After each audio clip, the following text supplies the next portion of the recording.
Everybody, hello, and welcome back to another episode, a very special episode of The Big Three. Tonight, we're talking about a lot of things. It's been a really shitty week for your president and Republicans all across the United States. Now, I know that you thought it couldn't get any worse than what it was when we talked about this last week, as they lost elections all over the country and they were reeling with these election losses, but it did. It got worse, and we're going to talk about that. But before we talk about that, we're going to talk about the call for a nationwide boycott during the week of Thanksgiving and shortly thereafter. And we're going to talk about why this type of resistance is needed in moments like this. And I have another huge special surprise for everyone in addition to that. So I'm so glad that you're here. Happy to see all. And yeah, contestants like, hope you bring some tea. We got some tea to go with your snacks. So super excited to share it. Now, we're going to start off here with this amazing, look at this. Look at this screen. Look at the 6 beautiful faces on this screen, ready to engage in some really, really good dialogue. And we're going to start off talking about the call for a mass blackout. And so and we got with us Askel, Carlos, and Kiki, who are leading this movement, organizing this movement. A lot of people, you've seen the flyers, but maybe you didn't know kind of what it was, where it was coming from, and why we're doing it. And so I'm just going to open the floor up to any of the three of you can jump in and answer the question. And the first thing we want to know is, why is there a current call for a mass blackout right now in regards to consumer spending? Why are we doing this? Well, the first reason is, I'm sure everyone who follows you understands that we are under full fascism. So that is why we're doing it. And what we have done, this mass blackout started with 4 different organizations, and now we have over 82 grassroots organizations who have come on board to support it. And so it started as, we're not working, we're not spending, we're not doing anything. And we want it to be an inclusive movement. And so we brought on organizations who are like, you know what, my followers may not be able, they'll lose their house if they don't go to work. And so we want it to be as inclusive as possible. So we've created over 150 different ways that you can contribute. But I want to cite a number that is really important, and it's that Black Friday is expected to have $12.3 billion of spending. And so our goal is to put the biggest fucking dent in that we can. Give us that number again. Repeat that. $12.3 billion. Wow. Big one. Wow. My question is, how are people supposed to afford that?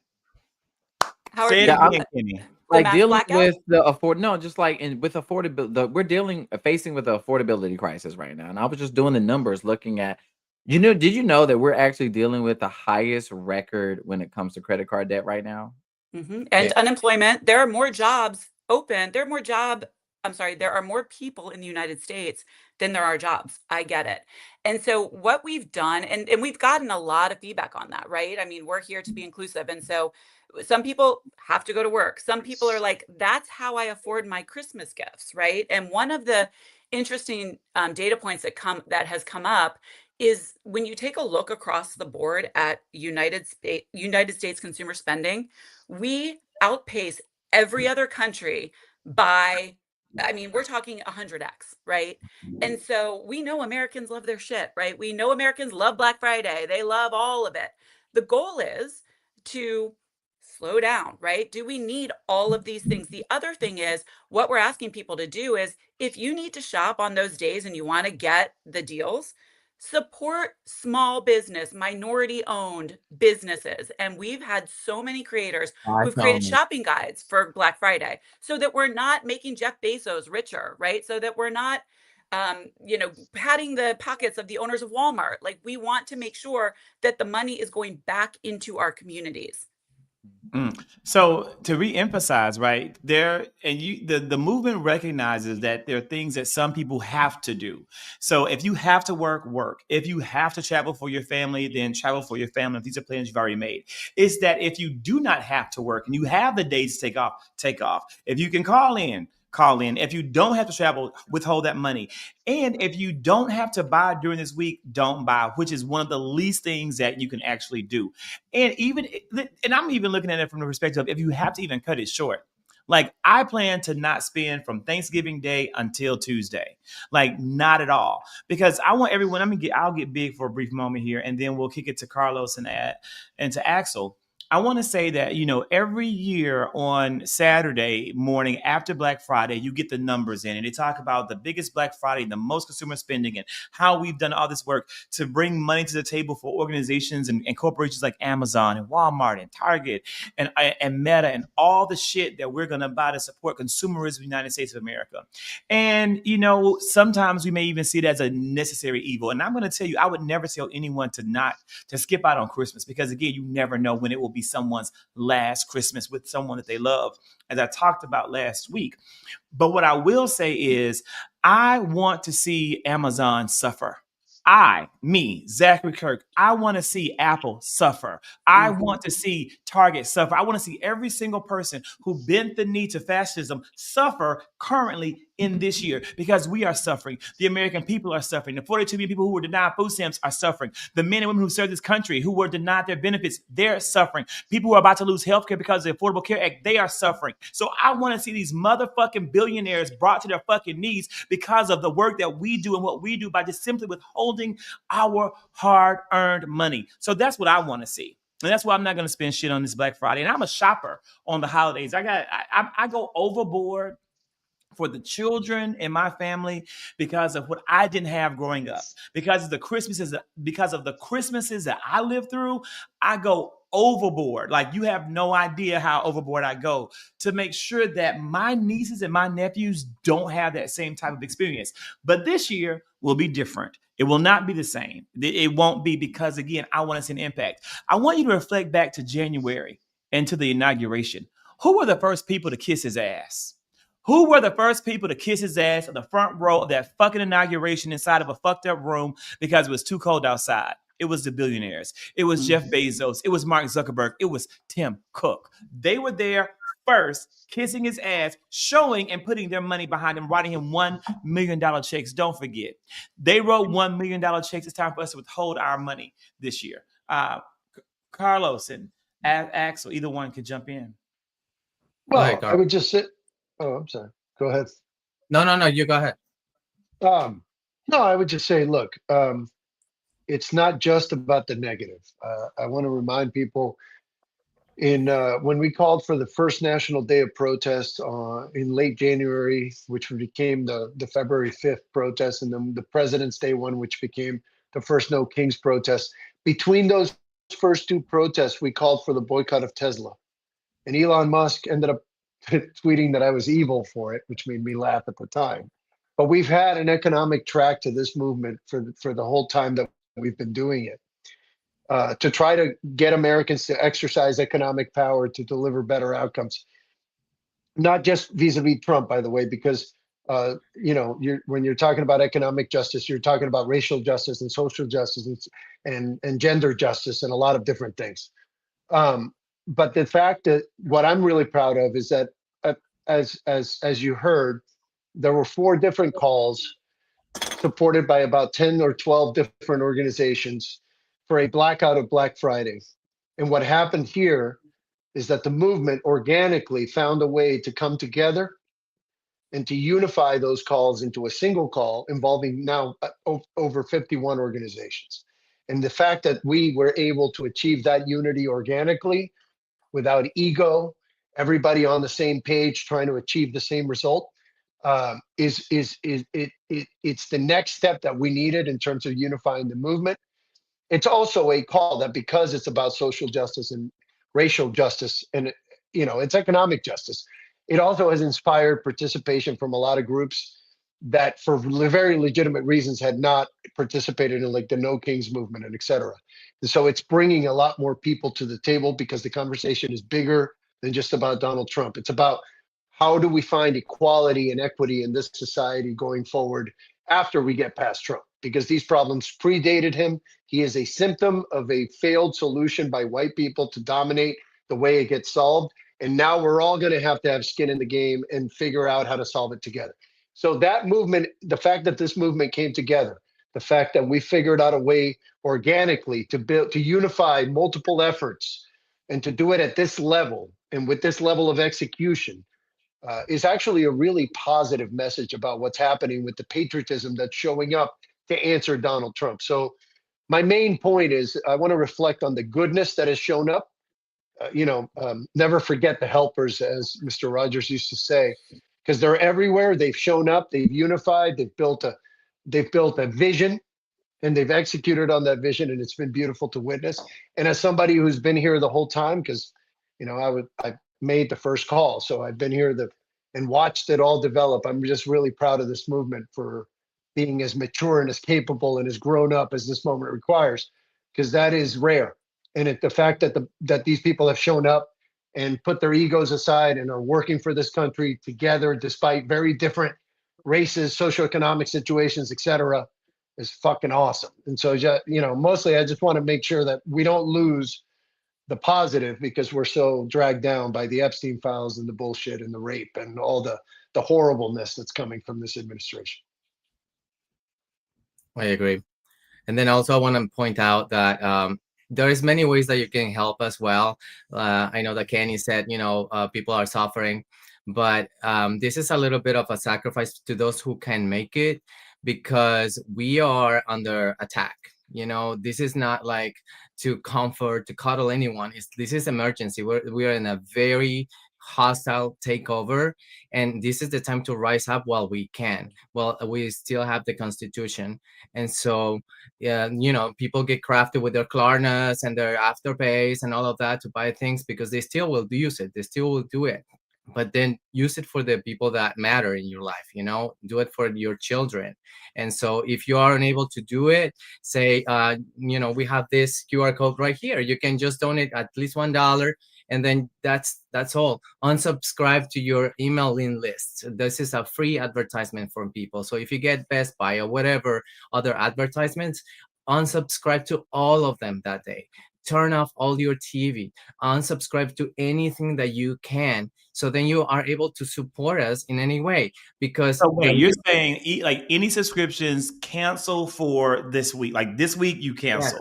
You hit up like this week, you cancel it, you unsubscribe to it. You can go back maybe later, but just cut that shit now. It's about cutting the cord to the oligarchy, man. We're being governed. 8 people have as much money as 4 billion people. 8 have as much as 4 billion. Statistic. Repeat that statistic. 8 people, 8 human beings have as much wealth as 4 billion human beings. So what we're trying to do is cut the umbilical cord. Say, fuck these people. These people are not our people. They don't speak for us. They've made us, we've become forced labor for a generation of billionaires. And it's not even 100 of them. It's 8 that control as much as half of the planet. So what we're trying to say to people is wake the fuck up. You are serving people. There's going to be a trillionaire on this earth before we solve world hunger, which would only cost $30 billion a year to solve. You know that Americans spend $32 billion a year on overdraft fees. So for the money we spend because we don't have money, we could feed the entire fucking planet and not have a single hungry person on this planet. And the fact that this hasn't happened already, that we can't spend $30 billion to solve world hunger, but we can spend it to buy 2 jets for the U.S. military is fucking ridiculous. And the fact is, we're showing up to say enough is enough, cut the umbilical cord, show them who their bosses are. And then if you want to reconnect your subscriptions, do it judiciously. Don't go to people that are behaving irrationally, that are adding to the problem, that are lying to you, that are manipulating you, that are trying to get you to continue to serve these people without fucking asking yourself why you're doing it. You know what I'm saying? So yeah, that week, we're asking you not to show up for them at all economically. Just don't show up economically. Go for hikes. Enjoy your friends, but don't organize show up your closets, play games, do whatever. Exactly. And Carlos, you said something that I think is important that I want to double click on, which is Trump is just a symptom. He's like a zit on the ass of fascism, right? So like they love that he is dividing everyone and keeping us all busy, because while he's doing that, the billionaires are Right. taking all the money, they're building all the data centers. And I don't know if you guys are aware of the control grid that Oh they're my installing, but God. it's something that I have been focused on like wholeheartedly.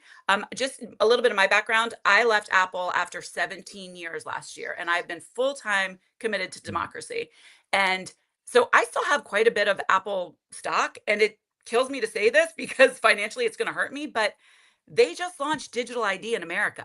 That Right. is the control grid. So the control grid is 40% installed in America. And this is a whole nother episode, so we can talk about that later. But we are getting to a point, we have a bunch of those, it's a little more than the 8 billionaires, but we have a group of elites who we've seen they hoard their money. We've seen that they hoard all of the resources. Yeah. They truly believe that there are not enough resources on this earth for all of us. Bill Gates has said it himself. People call me MAGA for talking about Bill Gates. He has said we need to decrease the world population by at least 15% if we're going to survive as a human race. That is what their plan is. Why do you think they're building all of these AI data centers? Why do you think he's creating processed meat and telling us that we need to save the world eating his meat, but yet he has the highest carbon footprint of anyone? This is a bunch of billionaires and elites who want to put us all under their control in these 15-minute cities. So what they do, you get a digital ID and you'll see it across. They canceled 88 million bank accounts in which country was it? I'm trying to think. They canceled 88 million bank accounts in Asia because they didn't agree to a digital ID. China already has it 100% installed. You heard Keir Starmer say, in the UK, if you don't get a digital ID by 2026, you can't work. Canada's doing the same thing. So when Apple says we're now launching and people are walking into it because they think it's convenience. It's like, oh, I'm going to flash my digital ID. But here's the thing about a digital ID, guys. Once your whole identity is linked to a digital ID, they can erase everything about you with a keystroke. So you own nothing. I don't care how much money you have in your bank account. It can be, I don't care if you're Taylor Swift. You can be down to zero if she produces a song that they don't like. Your mortgage can be wiped out. So in China, they have rising numbers of homeless people because they're not throwing their trash out the way the elites don't want. Their whole identity is erased. So it's not just in America. This is a worldwide group of elites who is trying to lock us in. And so you see it. And like, we've heard so many people like, well, I can't shop on Black Friday. Have you seen what they're doing in Nepal? Have you seen what they're doing in Italy? They are burning shit Have you down seen what because they did this week in Mexico? yeah, because they are more progressed than we are. So people don't realize what's coming for them. But like, we're all here together because we see the patterns. I call my team, I was like, we're a bunch of neurodivergent divas who just have like pattern recognition, and we see it, we clock it, and we're here to tell you about it. But like, people aren't seeing that. I don't care if like, first they came for women's rights, then they came for first they came for immigrants, then women's rights. But you know, they're coming for the most marginalized communities. But the cis white man who thinks he's safe, he is not. And people aren't going to realize it until it's too late. And so we're going to make you big for the moment here, Axel, so that people who want that QR code can get it. You can also get this QR code on social media. You can go on Instagram. That's where I had it and found it. And you can also go there. I'm glad Poetic Justice is here. Poetic, go back to the beginning, because everything that we talked about in the beginning is the shit that you love. Like, you love this. He loves this. So I need him to, if he missed the beginning, I need you to go back and look and zoom in on Carlos's amazing clip and statement. But of course, we're going to be showing that and kind of emphasizing it. So hopefully you were able to get this. Tiff, any questions or comments to add in? No, this is interesting information, and I'm sure the audience will appreciate it. Hope everything goes well. I'm with you guys. I will not be spending my money, and I think it's a worthwhile cause, just for a week. You know what I mean? It's not like saying don't do it for the whole month. Don't celebrate Christmas. It's like just pause and take a beat. Well, And just, yeah, we're a few minutes away from celebrate asking you to Christmas. also do it on Christmas. So I don't want to get too far ahead of this, but we'll probably ask you to withhold on Christmas as well. That said, It's guys, I just want to thank. I want to for having me and for having us. This is a coalition that happened organically. It is super exciting to watch. So many groups of Americans come together from so many different angles to solve the same problem. And I'm just excited. Thank you for having me. I unfortunately have to hop. But no, we thank you guys. But I'm in DC for the Remove the Regime rally. And I just wanted to remind your audience that we organized a rally that is calling for the removal of Donald Trump. And it's happening on Saturday at the Lincoln Memorial at noon.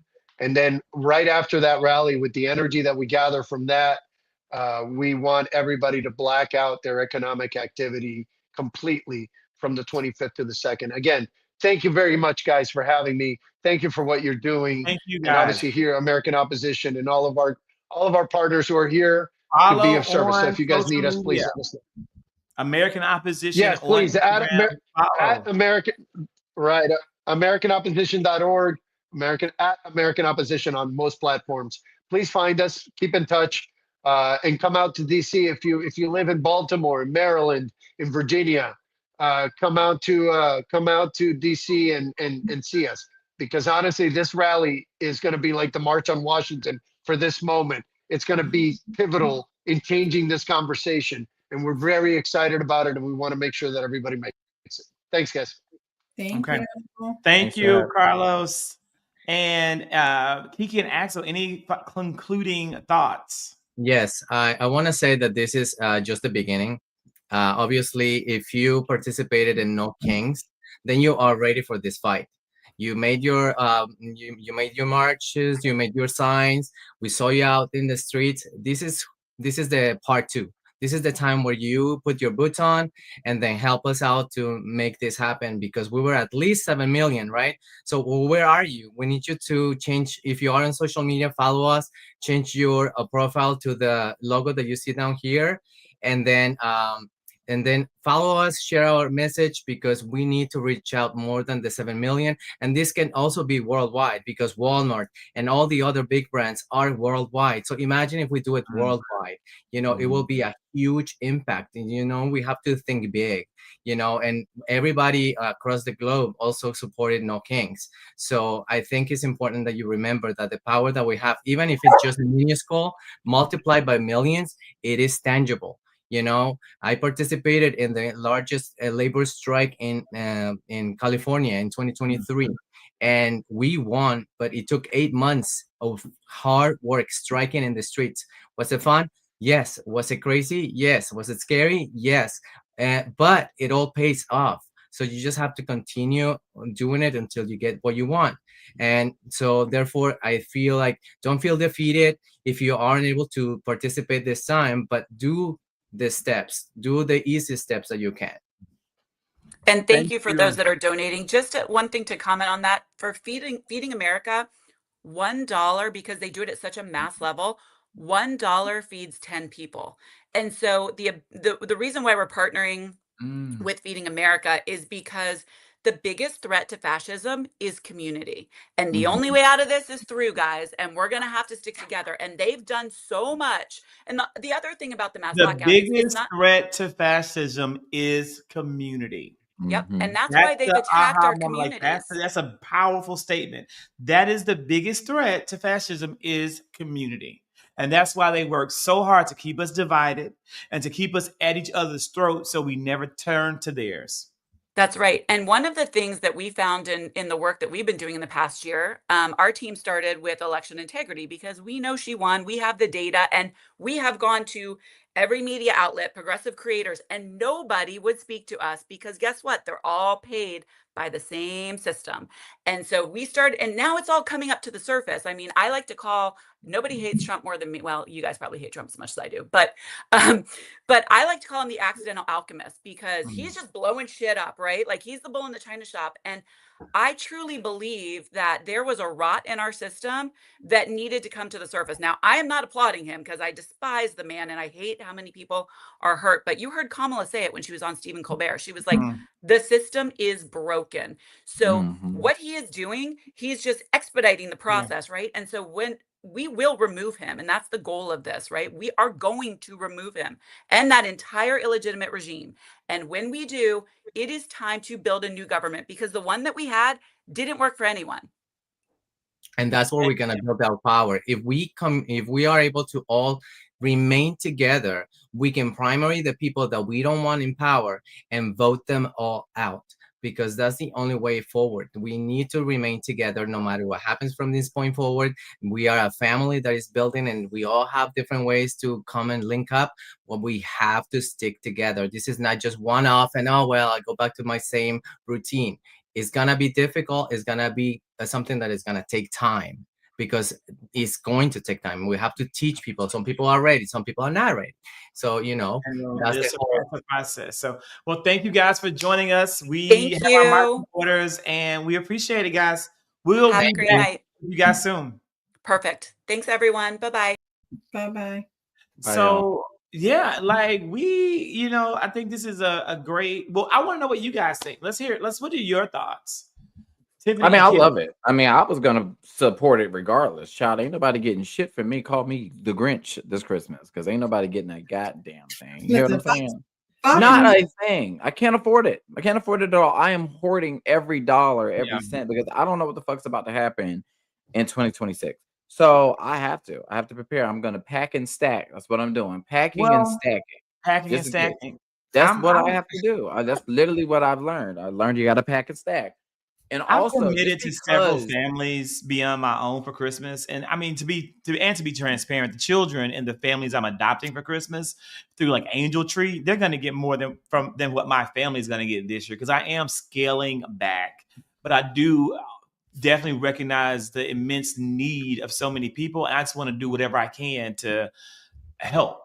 But I agree, Kenny. I do. I promise you, I'm doing less than I usually do, and that's what I'll say. But consumerism has been a problem with us for a long time. We've constantly fed into these corporations, feeding them while they continue to ask for more and more tax breaks for them to still outsource jobs to other countries anyway. So my whole thing is we have to stop. We have to stop feeding this fucking machine that isn't doing anything for us. I mean, it's been a problem for a very long time. And I don't want, I mean, here's the other thing. We have to start, and maybe this is the way that I was raised. I was taught not to be materialistic. So I don't really give a damn about brands. I don't give a damn about presents. Most of the times, I was just happy to be off of school and happy to spend time with my family, because, most of the time you don't get a chance to see your family because either you're at school or they're always at work. So just because you may not be getting a gift, the gift could be just spending time with your family and your loved ones, people who you may not always be able to see on a daily. Bitch, that didn't mean a whole lot when I was a kid, but I hear you. It made a lot to me, shit. It did. Yeah, I mean, I realize, yes, I agree with you, but I know, bitch, I like some toys, but I agree. You're right. You are right. You're right. Well, I think a lot of people, I was talking to the girl does my hair, and she was saying, that her daughter is, obviously she's like 7 or 8, and she's like, she has so many toys. She's like, it's like so stupid to spend all this money on all these toys that these kids don't even hardly play with.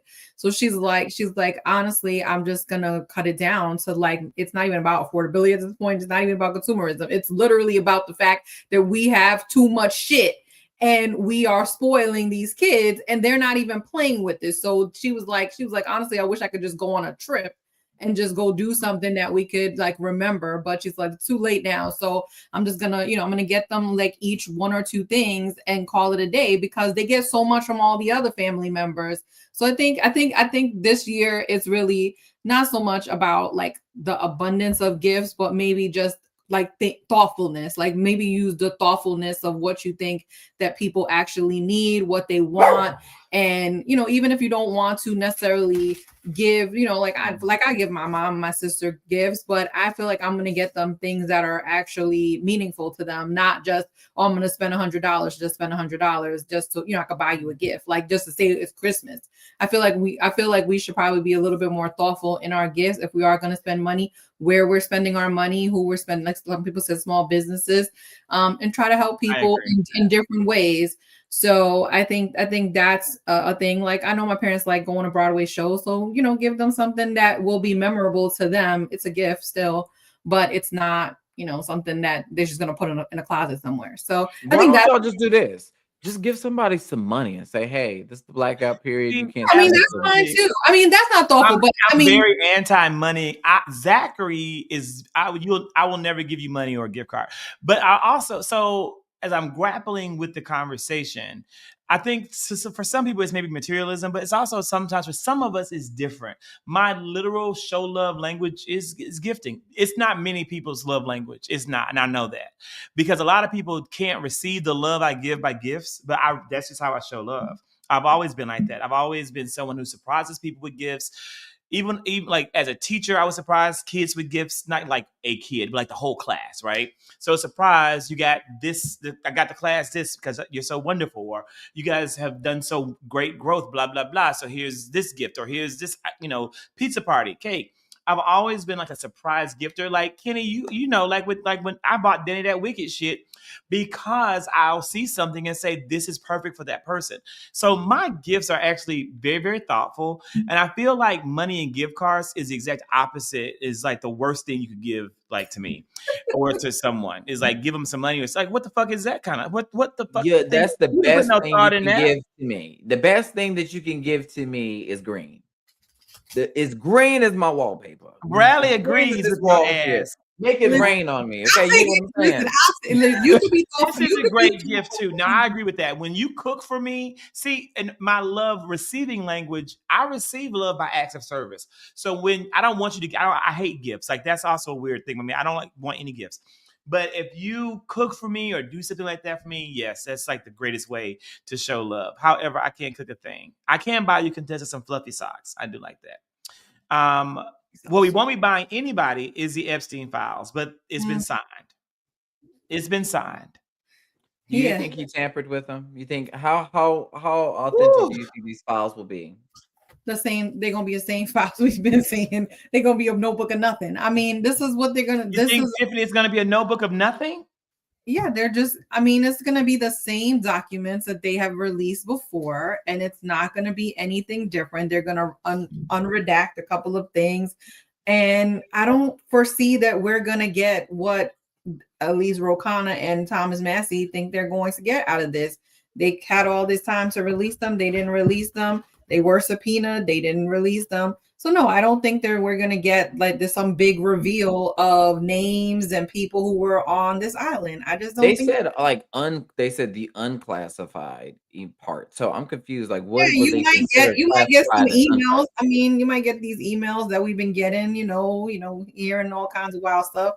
But I just honestly, it's been a show. I think it's been a show all along. And So do you think we'll get more from like because emails came from his estate? Do you think we'll get more from the estate than we actually will the files? well, I think there are things in the file that are things that maybe people don't necessarily want to be seen out there, like Bubba and all these other emails that have been circulating. So I think there's tidbits of information. I don't think you're gonna get what people really want, which is Donald Trump's name on some Epstein list, this phantom list that's out there, and that is gonna implicate him as being some type of pedo, which we already know that he probably is.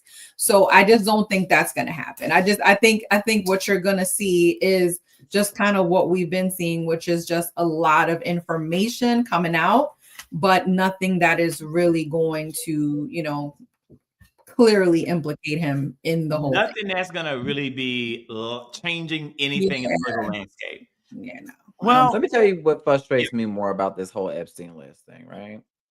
It's interesting enough how quick they were able to unanimously vote for this, but yet we cannot unanimously vote for healthcare. We can't unanimously vote for paid family leave. We can't unanimously vote to deal with the cost of living and affordability. It's interesting enough that we can't unanimously vote to deal with actually raising the minimum wage, but yet we can unanimously vote to release these Epstein files that aren't going to do absolutely nothing while we're dealing with a crisis when it comes to debt, whether it be mortgage, student loan debt, credit card debt. We're not dealing with medical any of these debt. things. None of these fucking things while the cost of living continues to increase. But I'm gonna tell you what's not gonna be in them Epstein files. They're not gonna be lowering my motherfucking light bill. I know that. I know Zach over there dealing with Georgia Power. How the fuck is this going to help the American people? Because, interesting enough, I work a regular smuggler job, right? And I talk to people all day, regular smuggler folks, about Epstein, people who don't really give a fuck about politics and stuff like that, people who are just so focused on being on the grind, focusing on how they're going to pay their bills and how they're going to make sure they feed their children and how they pay for health care and how they're going to make sure that they survive until the next paycheck, living from paycheck to paycheck or paycheck to Sunday. Most people don't give a fuck about these files. Every time I ask somebody, I ask, okay, what do you think about the Epstein files? How you feel about Bubba? How you feel about him, possibly blowing Bill Clinton? What do you think about these things? They say, I don't give a fuck about none of that. Or a horse. Either Bill Clinton or a horse. I'm not Mr. saying Ed. So what are we thinking about?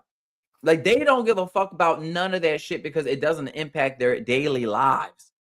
Trump ran off of affordability saying that day one, I will make sure I lower the price of groceries. The only thing that I've seen be lowered is how much food I got in my motherfucking pantry. Yeah, well, groceries are at our all-time high. I mean, we are in a situation where, like you said, to your point, Kenny, I do agree that the reason why there was a consensus to release this is, let's be honest, Donald Trump told them they could vote for it. He was tired of hearing about this in the news, so he said, go ahead and vote for it. We're gonna do what we're gonna do on the back end, which is at the DOJ. They got the 218. They had no choice, and they're gonna do whatever they're gonna do. But the reason that they did it is because of Trump, and so it just goes to show how screwed up our system is. To what we were talking about earlier, of the fact that we have people who want to actually do nothing. These people don't want to fucking work. Let's be real. Republicans don't want to work. They are ready to go back and go on vacation again. They were off for what? I don't know, 12 weeks? They don't give a shit about working. 50 the only plus thing that days on their ad. I mean, like, they work.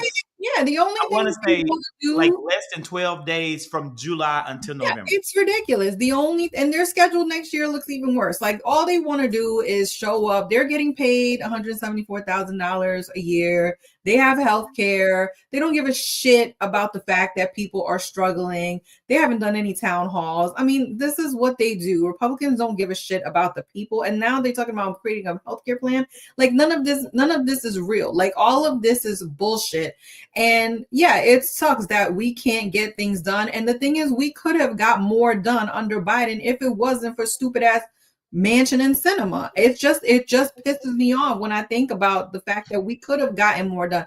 This affordability stuff could have been handled during that time frame. We have regressed. We have truly regressed back to 2020, 2021.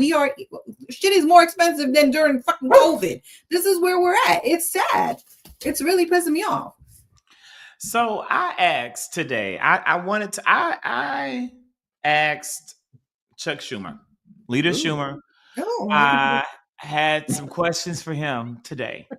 And that's the surprise that I had. I see. I mean, my goodness. I'm fast. Right here on the timeline for us. Okay, so I wanted to know about this process, and I wanted to know, like, are we really going to get these files? So let's take a look at this together. I hope. Thank you so much for taking time to be with me and to talk to my network. It means a lot. I appreciate you. I know that you have a full day. And so I'm just going to get right to the heart of really why we're here. And it's really all about these Epstein files. Leader Schumer, are we really finally about to get these files and find out what's in them and the impact that this could have on American politics? Okay. On the first question, look, we've won the battle. We have passed it in the House, passed it in the Senate. It's now going to the president. But the war continues. And that's because I don't trust Trump. I don't trust Bondi. I don't trust Kash Patel. They will fuck around with this and try to avoid sending the things that might incriminate Trump or any of their pallies. So we have to keep at it. But we should take part in what happened. Let me give you a little inside info on what happened. So we sort of surprised at 3 o'clock, right after the House passed the bill, I told Thune that I was going to go to the floor and ask what's called unanimous consent to pass this before the first vote. I didn't give much time. I said, if you block it, you block it. We'll keep going after you and bring it up again. But it would be great. But, you know, of course, I felt I didn't tell him it's great if you let it pass. So we went to the floor and it passed. And we used a little arcane procedure. You know, sometimes the Senate rules hurt us, most of the time. Sometimes they help us. And this is called deeming. You deem the bill passed even if it hasn't gotten there. Because what Johnson wanted to do is hold the bill up and then ask them to do amendments. But we didn't give him time. So the deeming says it just automatically passes the House and it automatically passes the Senate. And once the House sends it over, it goes right to the president's desk. No votes, no amendments, no nothing. That's what happened. So that's the first part of the battle. And it wouldn't have happened. Look, you know and I know that this wouldn't have happened without the great work of those victims who just kept going at it and going at it and going at it. And one of the great moments for me is after it passed, I heard the cheers from outside that were right outside the Capitol. It made my heart because they've done so much. But the battle continues. The war continues. We have to make sure that it's all exposed. And I don't trust Bondi. I don't trust Kash Patel. I don't trust the president. They're going to try to cover up a whole lot of this. But here's the good news. We have a whole lot of whistleblowers who know a lot about what's in these files. And if they try to release stuff without some of the most potent information, these whistleblowers will let us know and we will go after them in every way possible. But not only will we go after them, the public will. How did we get everyone to vote for this? It was amazing because the public was so outraged that so many of these people would be involved with Epstein, including Trump, and then try to hide. And that's the power with the people. And I think that's an important part, leader, to emphasize that the people have the power to push back and make real change happen, even if there's different types of obstruction. And I do want to ask about that possible obstruction that will come. But, you gave great credit to the survivors who are the heart of this, who were instrumental in pushing it through. But I want to quickly go on record and give credit to the knowledge that you have as leader and your ability to make this happen and to mobilize, and also to Senator Leader Thune. I'm thankful and grateful that he and his caucus came together to do what's right for the American people in a very fast and very expeditious way. And I think, my viewers are going to be probably shocked to hear you are right. that. But I think credit has to be given to where credit is due when our leaders do what's right. So, Catch My Whiff said, clearly, sometimes being a Senate dinosaur gives you insights that nobody else knows about. And I think that is what I sometimes say about experience, about in my defense of Leader Jeffries, that's what leadership takes. Now, again, we also had contestants say that we look like, that man from Up, and we know what happened at the end of that movie. We went on up. But I think huge opportunity, great interview. I'm dropping the whole interview tonight. You'll be able to see it tomorrow. I just got it. So I got to edit the rest of it, clean it up. Not really like just the look. Cause you say how dark I look in it. Cause I was last minute kind of like, yeah, he can meet with you for X number at this time. Can you do it? Yep, I sure can. Because I had questions. And what's coming next in this interview that I'm going to drop is, what is the future for the party? Where are we going next? What are you doing next in the Senate? What's next? Like, how do we avoid some of the things that happened last week from happening in the future? So that's so you can know what's happening. That's what's going to be happening. Well, I think okay. I want to know more about this deeming process and why have we never tried to use this before? They have used it. They have tried to use it before. I think they try to use it like there was a couple of weeks ago that they tried to use it. I forgot what bill it was.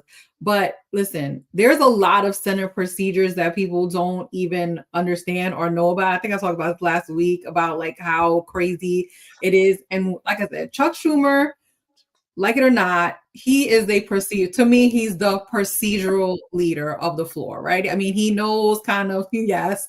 Yeah, I know. I'm laughing at the people, the comments, like it's silly as hell. But this is true. Listen, there is a lot. You hit it with the oh Lord. No, I respect Chuck Schumer. I don't think he's the right person for this job right now. But Kenny, me and Kenny, we have different opinions. I'd be like, give him a little bit of grace. Give him a little bit of grace.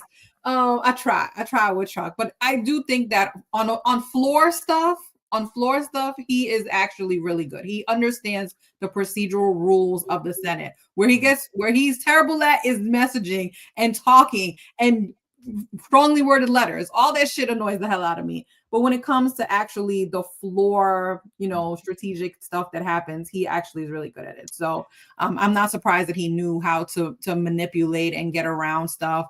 Like I said, they have used it before. I'm gonna look for it, Kenny. But there was something that they tried to go to the floor with for unanimous consent, and it got through. And it happens all the time. It happens, but people don't really pay attention to the Senate to know really what happens, because it never happens on things that are really kind of important, to be honest. I know, but that's the thing that's the part that's frustrating the hell out of me. Is like, I'm not saying these Epstein files aren't important, but there's so many other things that we could have passed, like the John Lewis Voting Rights Act. That was Republicans important. won't be on board. That's the problem. But I don't okay, there's interesting that they'll sit here and say that, oh, there's election fraud and this, that, and other. This was rigged.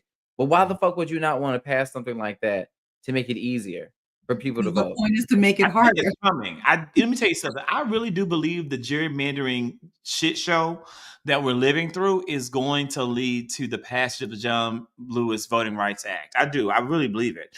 I think that, but it has to come from the American people. And we have to be consistent in our work, and we really have to really narrow our focus on the advocacy that we are going to champion.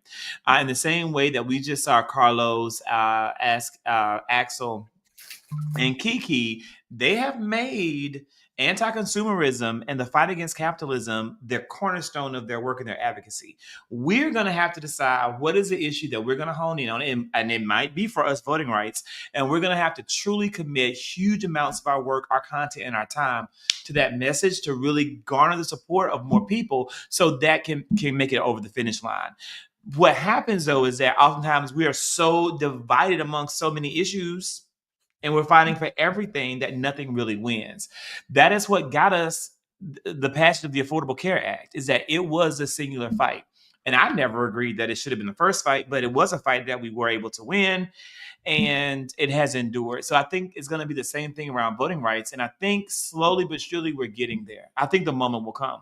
But right now, we just don't have the support of Republicans on shit. And we don't have the support of the false Democrats or the pretend Democrats or the sleeper Democrat or the sleeper Republicans of the Democratic Party. Yeah. Listen, the only way that they are going to pass the John Lewis Voting Rights Act is if there is voter ID involved, because that is what Republicans want.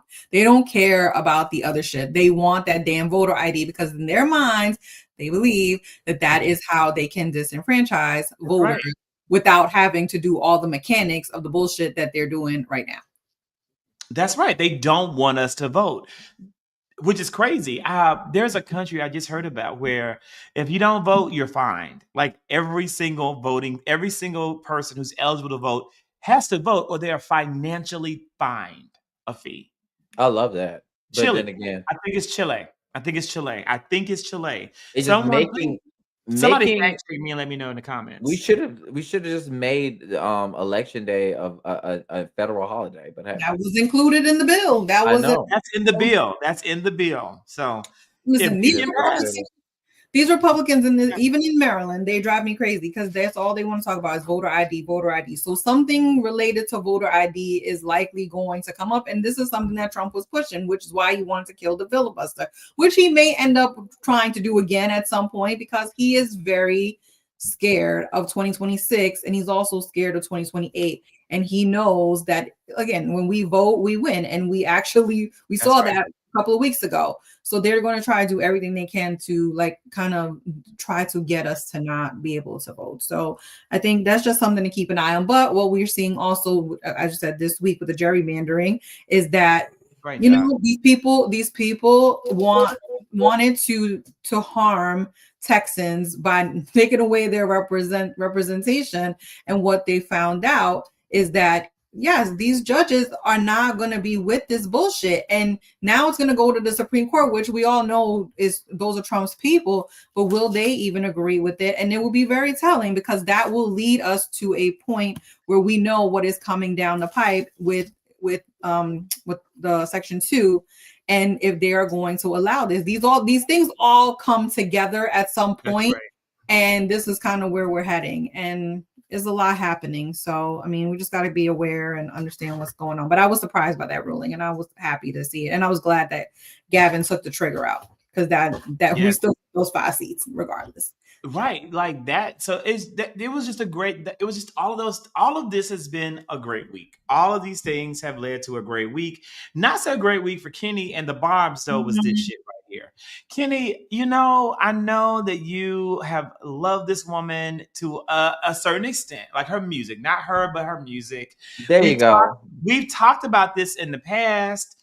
You've made some content around it. Kenny, what you got to say about this? So here's my thing about Miss Minaj. It's interesting enough that she wants to advocate for this non-existent genocide that's happening in Nigeria, because we already understand that the Muslims are also being killed just as much as the Christians are, even to the tens of thousands. But this is the first time I've actually seen her advocate for anything other than herself. Anytime that she's ever advocated for something, it has something to do with her. She sits here to talk about how she hates the persecution of people, but I've never heard her say anything about what's happening right now as Trump is militarizing the military to go into these Democratic-led cities, particularly Black cities, and targeting people of color, particularly immigrants, or even those who are actually citizens, rounding them up, putting them in a truck. I don't remember her advocating for when they decided to, hey, we're going to challenge and try to cut SNAP or SNAP benefits. I don't remember her advocating for any of us. No. So my question is she doing, and the other thing is, why the hell is she over here advocating for the UN in Nigeria when her ass is from fucking Trinidad? That's another damn question, which threw me for an entire loop, knowing the fact that she is also not a U.S. citizen herself. That's the part that I think, I hate to say it, and you know what? Let's just pretend like it's all about good faith and she's doing the right thing. Think she wants Let's just say it definitely can't be because she's scared of getting. It can't be that she's afraid of being a target because maybe she herself isn't a citizen, or the issues surrounding the man she married. Maybe it's not those issues. I don't know. I don't know what it is. Or maybe she thinks, oh, well, maybe I can use it. I don't know what the fuck she's doing. I can't really speak on this. It's giving ops to me. I'm sorry. Is giving ops to me between this, the COVID thing, the whole like kissing Trump's ass kind of thing. Like all of it ties in together, and it's just giving. Do you think she's still salty at the mere fact that when she spread that misinformation about her cousin's testicles swelling up after receiving the COVID vaccine, and when I guess it was somebody from HHS reached out to her and they was trying to correct the misinformation that she was giving, and they offered her to jump on a Zoom call, but she told everybody on Twitter that she was invited to the White House when she wasn't. They invited her on a Zoom call to speak to specialists about the misinformation that she was putting out around COVID. And the mere fact that Trump said, hey, I will bring, a Nicki Minaj on here to represent Kenny, knowing she don't know shit. This is the other thing. Some people are so fucking petty. Kenny is definitely giving her way more credit. RFK switched party affiliations, then switched to be head of HHS because Joe Biden was debunking his misinformation when it came to COVID. Do you think that all of this might have something to do when we were shut down, that people are this petty because they were spreading, they thought they were WebMD? I mean, look at Elon, same thing. He was pissed he didn't get invited to the White. I mean, these people do have petty beefs with Democrats. A lot of people do. So it doesn't surprise me. But the whole Nigeria, Nigeria thing, that doesn't make any sense to me with her. Like it's just giving like they a paid op kind of thing. Yeah, somebody wanted a big name to do this. And the fact that she is actually like being like she's literally in communication on Twitter with like the DHS or whatever department. Like this shit is obvious. Like it to me is just a whole fucking op. I'm sorry. The bitch is crazy, and so are her fans. And sorry, I can't take any of them. I can't even take her seriously. And the fact that she's at the UN is a freaking joke. Like the whole thing is ridiculous. Well, they'll say Well, hey, the Barb's the one. At least we'll say, at least she didn't go up there like Cardi B and say Trump said because of her accent. Well, That's all we're gonna hear. Team Cardi Because all she didn't day. have an accent. Screw them.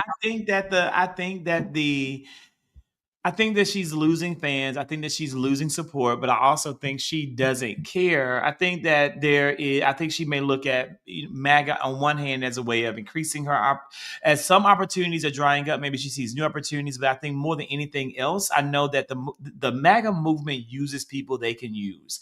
And they know that there's a lot of usage out of Nicki Minaj, and that Nicki Minaj may be in a compromised situation to where she has to do some of the things they tell her to do. That's kind of what I'm thinking. Not to take away from the vileness of what she's doing. I'm just trying to rationalize as to why she is doing it. But it doesn't make any sense. Like, her fan base, and this is the sad thing about it, is the majority of her fan base are people who look like me and Zach. The girls, the queens, the men with wigs. I mean, she has. I am not a queen, nor have you ever seen me wear a wig. I love yours. You be shaking them dreads like they're 30-inch bust down. You know what I'm talking about? Bust down. But the majority of her base are queer. Okay, they're part of the LGBT community, and we have been very, supportive of Miss Minaj. But it's interesting enough that she has never been this vocal when it came to the Pulse night shooting. She's never been this vocal when it came to the attacks on marriage equality. She's never been this vocal for any of us. And I think right now, a lot of this is very telling. You know what I'm saying? And it's not fair that we're sitting here watching as this man completely attacks the trans community, making it seem like they cannot carry firearms because apparently he wants to mark them as mentally insane. But yet, this is your base. And he's attacking your base, the people who would literally put you in the position that you are, that actually gave you money, that actually propelled you to this stardom. That's right. And I think that's where she's not understanding that when people are asking her, you cannot sit here and give credit for Donald Trump when he's terrorizing your fan base. Like, I don't think that she understands the optics of it. And she's doing this of her own volition. I think she just doesn't care. I think she understands it. I think she just doesn't care. I think she sees it being more advantageous to do what she's doing than to care about the people that have supported her and that still may love her. I agree. Trump is only going to be in office. He's not going to be there forever, you guys. I don't understand what the hell she's thinking about. Like, Trump is going to go away eventually. He's already on the wing of the fucking prayer. He's got that core crux. I think she wants to be a permanent citizen, a legal citizen. Okay, citizenship. What the fuck? I think she wants to be a legal citizen. I think she wants her husband to maybe get what is it, like his record cleared, or what is that? Pardon. He wants it expunged or a pardon or some shit. But I don't understand. Like, girl, you can still send somebody else to come pick up your child. Your father, you married him. You knew what the fuck it was when you got with him before you got pregnant. Maybe we don't know. You're right. There's a lot of things that unfortunately there's a lot of things that it possibly could be. So we're going to see.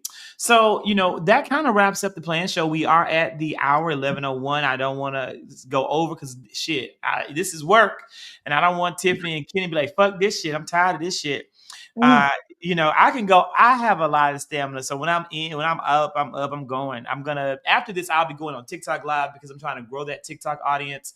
Hey, I'm tired of being got to get that number up. So Contessa is out of control.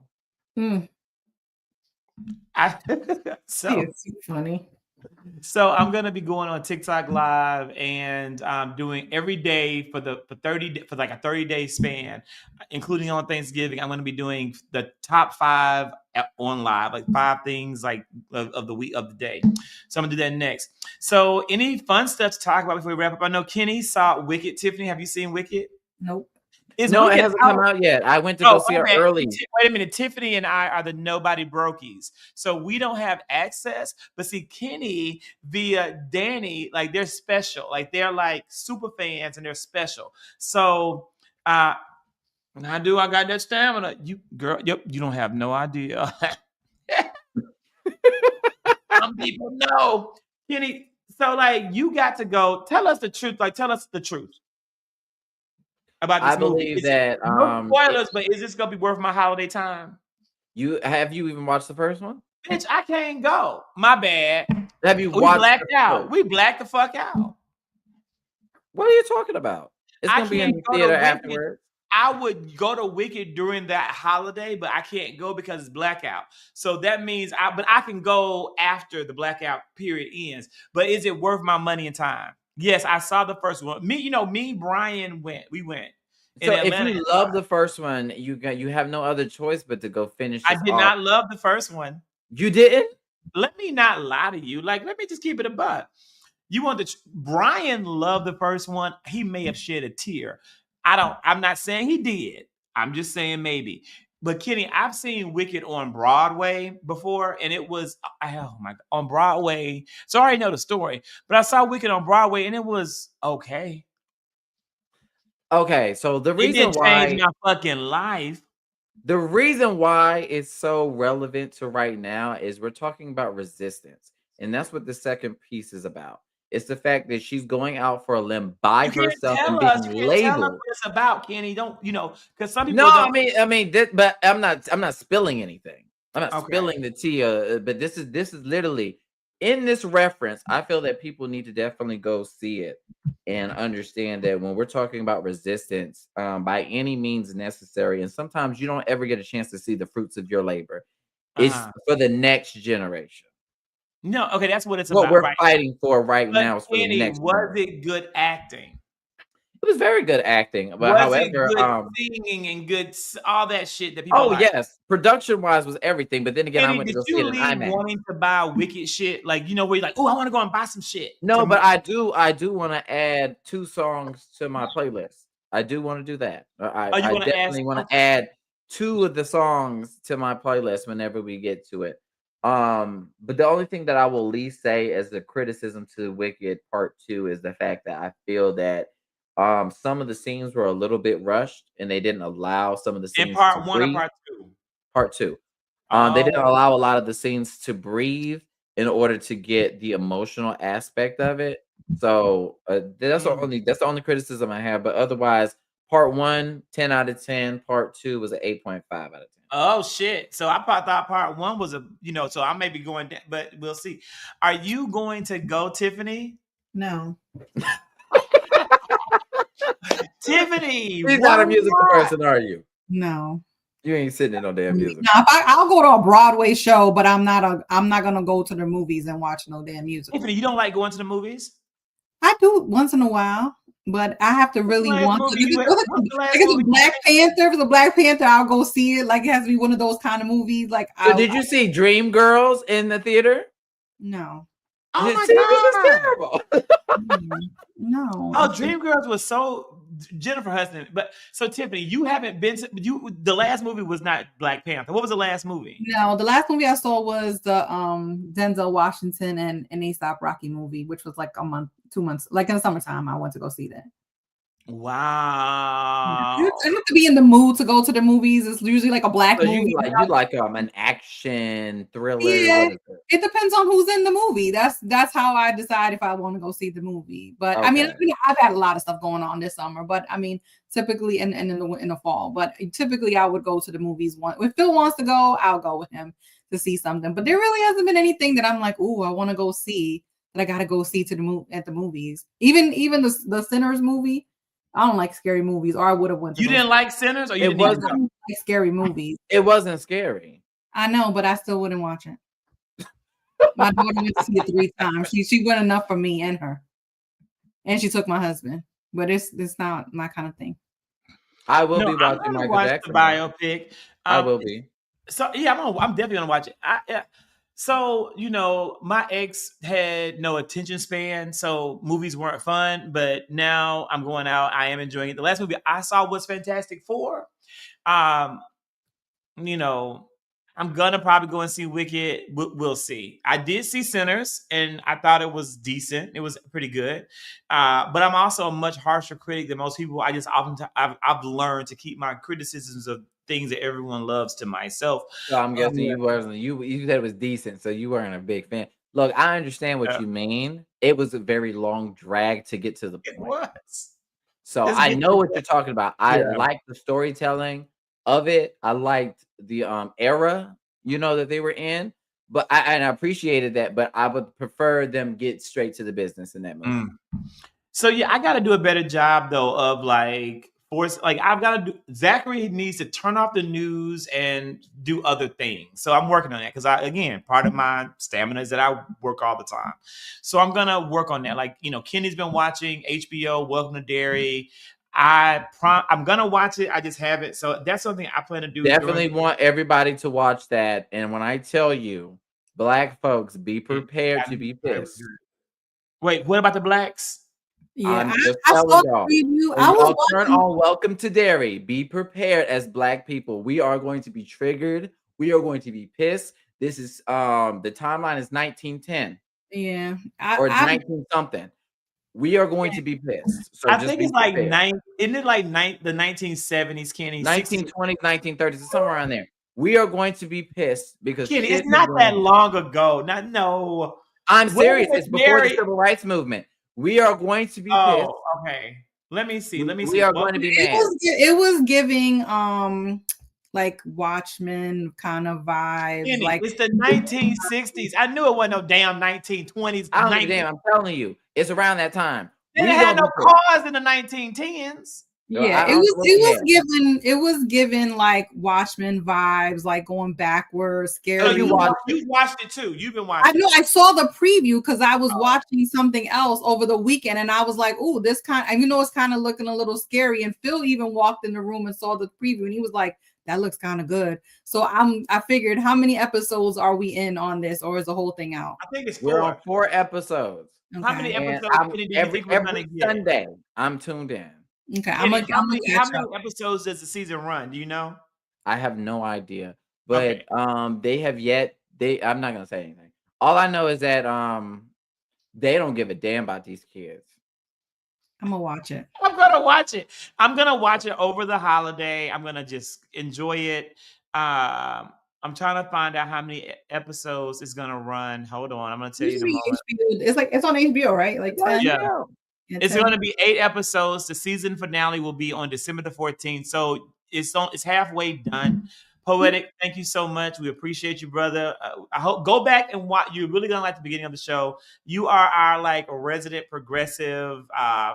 Fight the capitalist system. You're gonna love what you see. Thank you. We're talking about Welcome to Dairy. It's a TV show on HBO. And yeah, we are almost done. Go back and watch what you missed. And Kenny says it's good. I'm gonna give it a go. We'll workshop it later. All right, guys, we will see you soon. Bye. See Bye, ya. y'all.